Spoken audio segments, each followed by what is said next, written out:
कल्पना करा, आग्र्यावरून इथं महाराष्ट्रामध्ये यायचे आपल्या किल्ल्यावर. कशावर? घोड्यावर. बरं, युद्ध करण्याकरता या किल्ल्यावरून त्या किल्ल्यावर जायचे. कशावर? घोड्यावर. बरोबर आहे. नाही तर मोटरसायकलवर बसता येत नाही, रोज ऍक्सिडेंट येते. साधी गोष्ट नाही महाराज.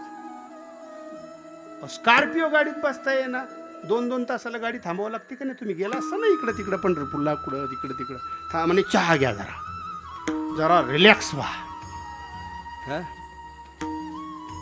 छत्रपती शिवाजी महाराज कुठं रिलॅक्स झाले? कल्पना करा, जगद्गुरु तुकोबर आहे, 42 वर्ष ते त्यांनी विश्रांती घेतली.